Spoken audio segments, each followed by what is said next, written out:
This Friday, Spain and Germany will play the first leg of the Women's Nations League final. A rematch, of course, of the Euros semi-final this summer, a stalemate that went to overtime. Aitana Bonmatí scored the lone goal of the game, sending Spain to the final. So, what does this matchup look like just a few months later? First off, Spain has a new coach. The RFEF let Montse Tomé go after the loss to England in the Euros final, which honestly, that was never going to last.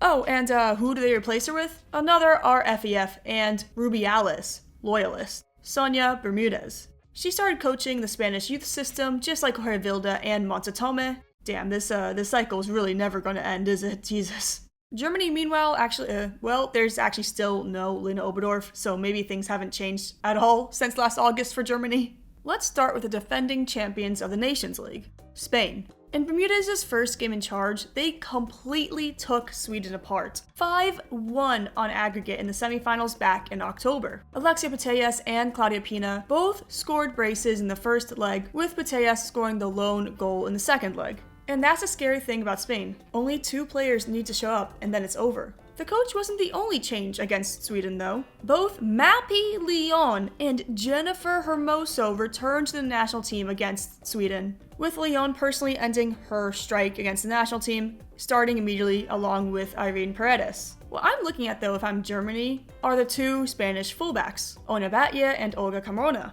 Carmona is in form for PSG, scoring a screamer in the Champions League. However, the defensive form of both fullbacks has been under scrutiny recently, but still a dangerous one too. Speaking of the defense, Jana Fernandes seems to have scored in a different kind of way.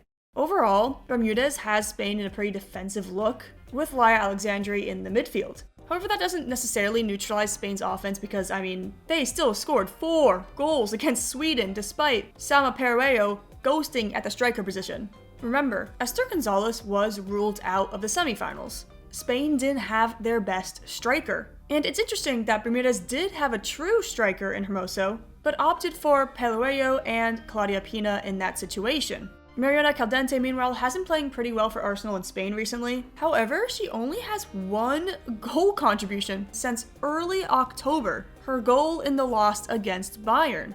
On the right wing, Bermudez has recently opted for Real Madrid's Eva Maria Navarro, who is actually a right back. And while she has had success at right back with the club, she hasn't fully made an impact yet at wing for Spain, so we'll see if that changes as she is still listed as an attacker on the squad sheet. It's possible that with the return of Ester González, we will see Pina at the right wing again, who of course is probably Spain's most underrated player in terms of impact. If you watch them, most of their goals come through her.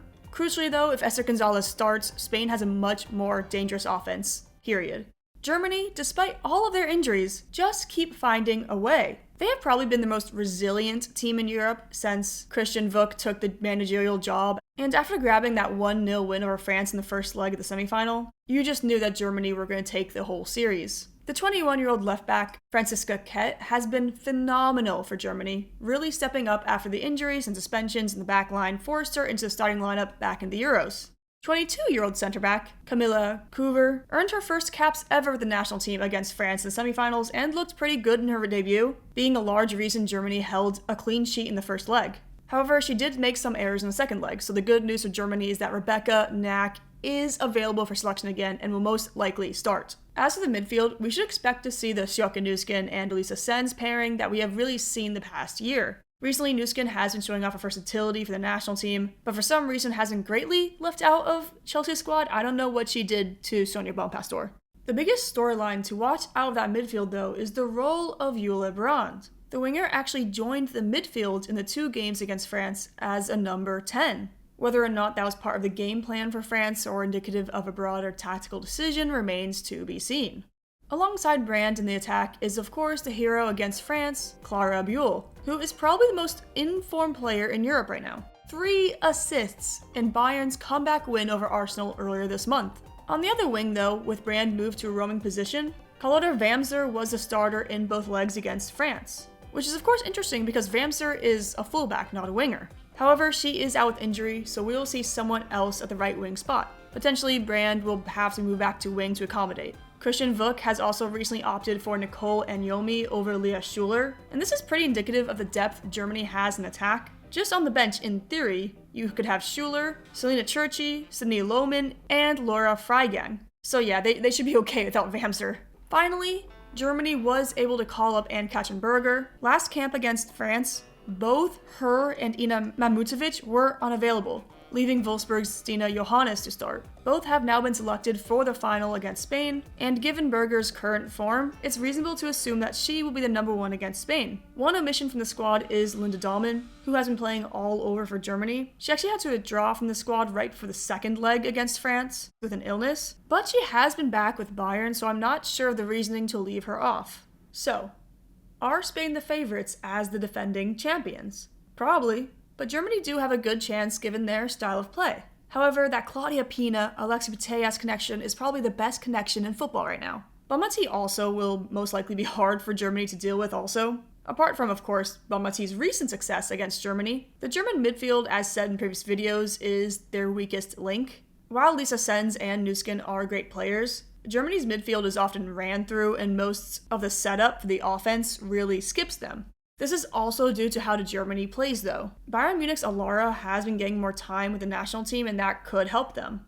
If Patri Guijarro was available for selection, I would say like the Euro semifinal, expect the Spanish midfield to have complete control of the game. However, they don't have her, and we have seen what happens to Barcelona without Patri, and that is Putellas and Bonmatí don't play as well without her. If Jule Brand is moved to the right wing instead of attacking midfield, I think she would have a bit of advantage over Carmona. Buell versus Onabatje would definitely be the battle to watch though, assuming Buell starts on the left. Something Spain will be able to take advantage of though is Germany's lack of pace on defense. There's a reason why Brand tracks back so much at Germany. A lot of the defenders can't keep up with opposition wingers. And now it's even worse with the injuries to Sophia Kleinhorn and Carlota Wamser. So you can predict a high-scoring affair for Spain. This would not be good for Germany as they have not been able to score over 2 goals in a match in their last 7 games. However, I think that's because Germany changed the way they play entering the Euros. They really work on tiring their opponents out. They are scrappy, and I'm saying that in a positive North American way, not the negative English way.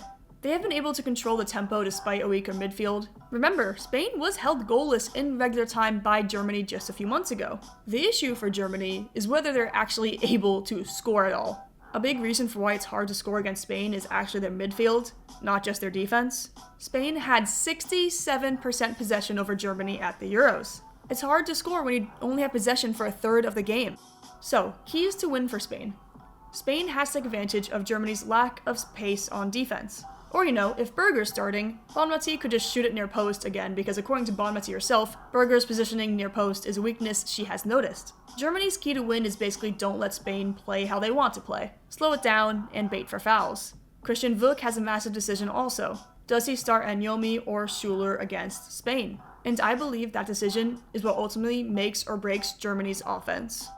Thank you guys so much for watching. If you enjoyed the video, please leave a like. These take a long time for me to make. And of course, what are your predictions for the final, or just the 2 legs in general?